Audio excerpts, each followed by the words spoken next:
नमस्कार। मार्केट की बात करते हैं, शेयर बाजार की बात करेंगे। शेयर बाजार में गिरावट देखने को मिल रही है। फरवरी की मंथ में काफी उतार चढ़ाव रहा है। आज के दिन की बात करते हैं, निफ्टी इंडेक्स 25,500 के आसपास आ गया है।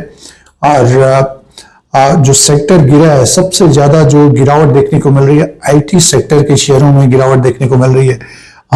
टाटा कंसल्टेंसी सर्विसेज लिमिटेड का जो शेयर है, अभी कुछ दिन पहले 3,000 के ऊपर कारोबार कर रहा था।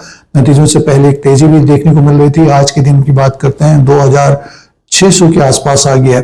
एक बड़ी गिरावट देखने को मिल रही है। टीसीएस में एक बड़ी कंपनी है आईटी सेक्टर की, इंफोसिस लिमिटेड की बात करते हैं तो 1,300 के आसपास आ गया शेयर प्राइस।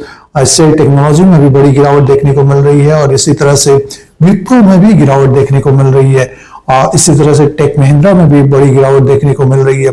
तो ये 4-5 जो कंपनियां हैं, बड़ी कंपनियां हैं आईटी सेक्टर की, और ग्लोबली इनका बिजनेस रहता है। तो जो गिरावट रही है, बाजार में भी गिरावट है, आईटी सेक्टर के शेयरों में सबसे ज्यादा गिरावट देखने को मिल रही है।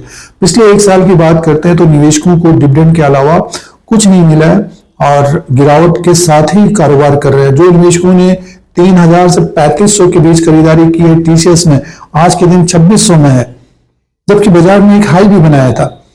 विप्रो की बात करते हैं तो विप्रो ने भी साल भर में निगेटिव रिटर्न दिया है।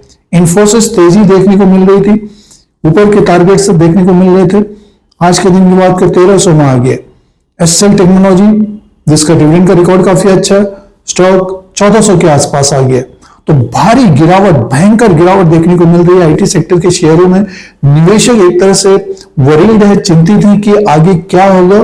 तो ये जो निवेशक चिंतित हैं कि आईटी सेक्टर के शेयरों में जो गिरावट देखने को मिल रही है, तो इसका कारण है एआई का जो खबर बनी हुई है। एआई जो आगे सारा काम कर लेगा आईटी सेक्टर में, तो इसीलिए ये सर्विस देने वाली कंपनियां गिरावट के साथ कारोबार कर रहे हैं।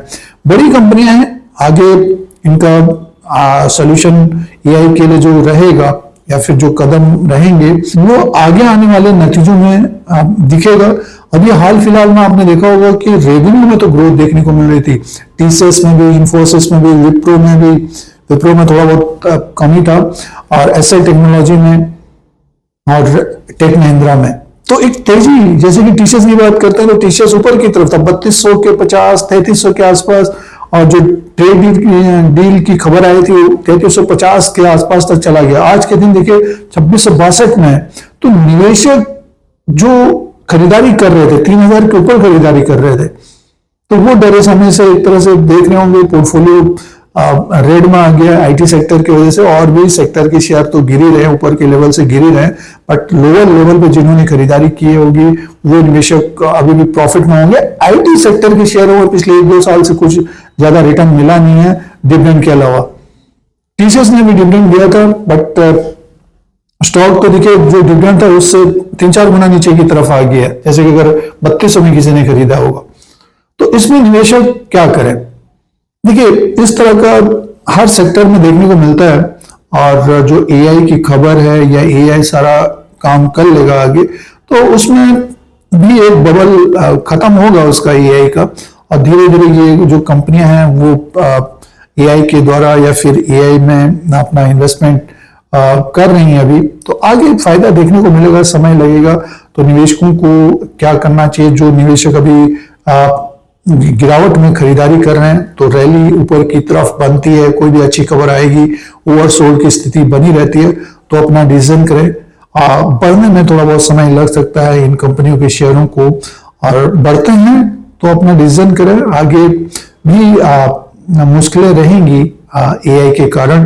तो अभी जो निवेशक ऊपर की तरफ फंस गए तो निवेशकों को होल्ड करना चाहिए, और खरीदारी अगर आप कर रहे हैं तो अपने रिस्क का जो परसेंटेज है उसके हिसाब से देखें कि हम कितना रिस्क ले सकते हैं। लिवरेज में तो जो खरीदारी कर रहे हैं या किए होंगे वो तो खत्म ही हो गया होगा। उनका जितना कमाया होगा आईटी सेक्टर में या फिर और शेयरों से जो कमाया होगा, आज के दिन बात करते हैं तो उनका जो प्रॉफिट तो खत्म ही हो गया होगा। जिन्होंने अपने पैसे में खरीदारी की होगी तो इंतजार करना पड़ेगा, ऊपर की तरफ शेयर्स आगे आने वाले समय में जाएंगे। ऐसा नहीं कि नहीं जाएंगे, क्योंकि 3,000 के ऊपर जब थे ये, तब खरीदारी की बात चल रही थी, वैल्यूएशन की बात चल रही थी। आज के दिन तो 2,600 के आसपास आ गया, बट ये कि गिरते हुए शेयरों को खरीदने में ज्यादा रिस्क भी रहता है। पता चला दूसरे दिन तो 3-4% नीचे की तरफ हो गया, बॉटम में तो कोई नहीं खरीद पाता है।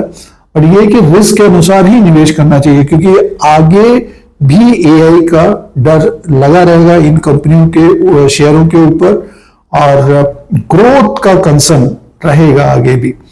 जो अडॉप्ट कर लेंगे एआई को, तो इन कंपनियों के पास काफी कैश भी है, तो उन कंपनियों में ग्रोथ देखने को मिलेगी। तो अपना रिस्क फिक्स करें, उसी के अनुसार निवेश करें। तो ये आईटी सेक्टर के शेयरों के बारे में अपडेट है। इस तरह की जानकारी के लिए, अपडेट्स के लिए Dheeraj Singh stocks bull beer को सब्सक्राइब करें, लाइक करें, शेयर करें, कमेंट करें। धन्यवाद।